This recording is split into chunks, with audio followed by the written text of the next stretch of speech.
What's up everybody, THMPSN here. So a few people have been asking me what my current studio setup looks like. This is the front room of my house out here in Los Angeles. This is where I make my music, and this is where I edit all my YouTube videos and all my friends' YouTube videos that I film and edit for. Beautiful stranger, don't be afraid, for I was once like you. Now that I'm older, I see through the darkness, born within. It's come a long way since I first started making music and started making videos. I definitely have a lot more equipment in here. So let me take you around the room and show you what I got. This is my desk over here with all my music set up, grand piano over there, my violin, viola, instruments on the wall, and drum kit. I love this thing. It feels really great. The reason I actually got this is because since I make electronic music and I was never a drummer, I was a violinist and a pianist, I wanted to get better at understanding and learning rhythms and beats. So I decided if I got a drum kit, I could practice drumming myself and have a better understanding when I'm writing beats in my music. So that's the drum kit over here.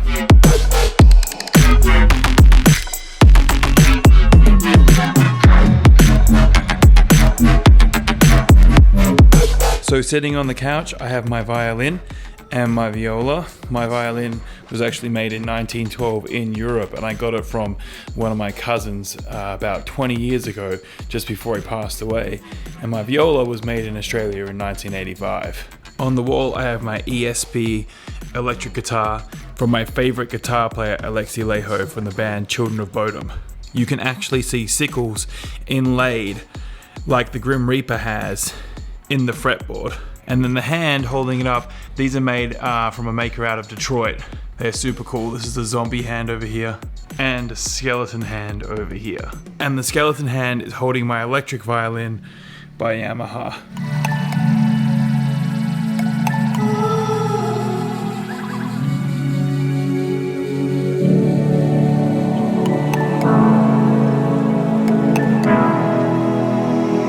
Moving around, we have my Steinway concert grand piano. This is one of my prides and joys.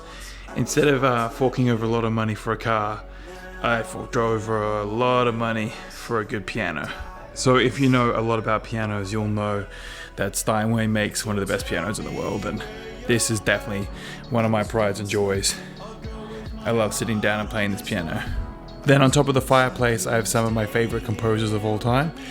Just sitting above that is my certificate from Icon Collective, which is a music production school out here in Los Angeles, one of the best in the world. So if you are looking to get started in electronic music, you kind of got your foot in the door, you know what you're doing, this is definitely a place you should check out. A few big DJs have come out of there, like Nightmare and Slander, just to name a couple. Of course, over here, I have my giant skull. As you can see, skull books, 2 skull books right here. And then this little guy I actually found in Topanga Canyon.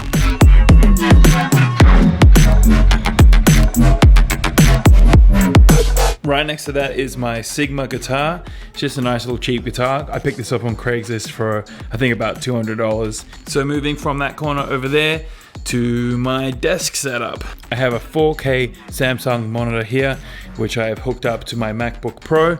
I'm actually looking at upgrading hopefully soon to the iMac Pro, just because for video editing, rendering, and making music, the thing's a beast. I run it through my sound card here, which is the Apollo Twin. I used to have an Apogee One. An Apogee One or the Apogee Duet also would highly recommend for a sound card, but I mean, if you want something a little bit more hardcore, definitely try out the Apogee Twin. So the Apogee Twin here is powering my old Rocket 6s. These were my old studio monitors. I love these things. They're really great. If you're getting started in producing electronic music, definitely check out the KRK Rocket 6s. Relatively inexpensive. I recently upgraded to the Adams A77Xs here. These two on both sides. These things are beasts. They sound amazing and I absolutely love them. So definitely if you're looking at getting something high end, I would recommend the Adams.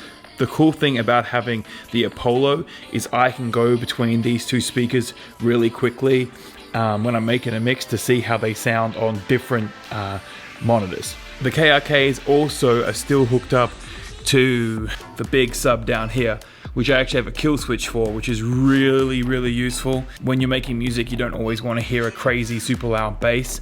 But if I do, I just click that switch with my foot, turns the bass on, and if I want to kill it, like it's called, I click that real quick, bass is completely cut out, and I can hear more of the high ends, which is absolutely perfect. Here I have my Razer mouse. The reason I got the Razer mouse is I had my cell phone always on the desk, and it would interfere with the Apple mouse for some reason, and the thing would just go all over the place and drive me absolutely insane. So I got rid of that, got the Razer. This thing's sick, love it. And here I have my APC40 MIDI control. This thing is great if you are using Ableton. It's definitely great for live performances.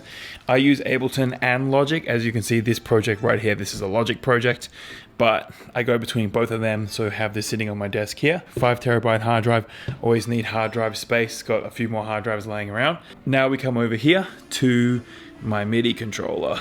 This is the Complete Control S88 from Complete. This thing is amazing. It has weighted keys.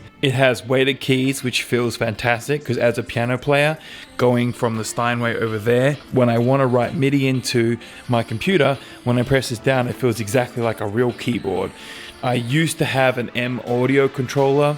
That thing it's just spring loaded, doesn't feel the same. So when I was using it, it just put me off all the time, just felt weird. So upgraded straight to this. However, if you are looking for a controller to get started, definitely check out the M Audios. I'm also gonna link all this equipment down below so you can check it all out, and cheaper alternatives that I used to use before I upgraded that work perfectly fine and are great to get started with. And on top of that, I have my Pioneer DJ deck, the XDJ RX2. The reason I got this one, it uses Rekordbox, as you can see. Now, why would I care about that? So if you are planning on playing out in nightclubs and being a DJ, every major club will use CDJs. CDJs for each compartment is about $2,000-ish plus. So the whole setup is about $7,000. This comes in at around $1,700. Now CDJs, they have 4 channels, so you could have up to 4 decks. But for at home, didn't see the point of that. So this one just has the 2 channels, which then obviously saves you a shit ton of money and is absolutely perfect for use at home. So if you are planning on being a DJ and playing out in clubs and you want to buy a pro board, this is by far the best option out there currently. And of course, because I love animals, you always have to have a fish tank in the room. Currently, I have a saltwater fish tank over here, a bunch of sea urchins on the walls, cleaning up all the algae. And there is my lionfish, he's in the corner. And there is also an eel, but the eel is always hiding underneath the rocks. But I always like having a fish tank in a room. My Marshall amp. This thing, the DSL-40C, is absolutely awesome. If you're looking for a good amp for guitars, definitely give this one a shot. Love this one. And down below I have a pedal board and a loop pedal. These I actually use for my electric violin. I use this for a lot for EQing, a wah-wah pedal, or adding distortion to my electric violin when I do sets, and a looper pedal if I want to build up more than one sound on the instrument so I sound like a full orchestra instead of just one violin playing by itself. For microphones, I have the SM7B right here on this swivel arm. I also have another arm for it that I use if I'm going to record a vocalist and stuff over here. I'll put the microphone there, put it in the corner to sort of cut out some of the noise. The SM7B though is one of the best microphones for the price. I'll link it below as well. Michael Jackson actually recorded Thriller on an SM7B. And if you watch a lot of podcasts on YouTube, this is the go-to mic for podcasting. Alright guys, there you have it. That's my current studio setup for 2018. Like I said, this is where I do all my music editing, all my video editing. This is my favorite room, well, one of my favorite rooms in the house. The other would be my animal room, which I can show you another time. If you want to see some more in-depth tutorials on how to use some of this equipment, maybe the DJ board, maybe the software I'm using to make the music, what synths I use, etc., write them down below in the comments and I'll start making some videos on those topics for you guys. I'm gonna link, like I said, everything that I showed today in the description. I will also write down the cheaper alternative for things that I used to use before I was using this equipment. Now remember, just because the equipment is cheaper does not mean it is not as valuable, as useful. For instance, the MIDI controller I have costs, I think, about $1,000. The M Audio one I had in the beginning was roughly around $100. At the end of the day, it did the same job and will get you to where you want to be. If you are super short on cash and you cannot afford a sound card and monitors to get started, get yourself a good pair of studio headphones. These are the ones that I have. If you cannot afford monitors to begin with, get yourself a good pair of studio headphones. You can use these to get started. I cannot remember exactly how much they are. I'll link them down below, but they were just above $100. So that is not bad considering the two big speakers were over $2,000 and the smaller ones, still not sure, but I'll link it down below. This is a great starting point. Plus, when you're on the road and you're traveling, good pair of studio headphones will get the job done. So if you like this video, give it a thumbs up. And don't forget to subscribe to the channel. This year I'm going to be making a lot more videos about living in LA, like what I do out here, the animals that I have, how to film YouTube videos, for instance the videos that I film with Callum, and how I make my music. So stay tuned for more.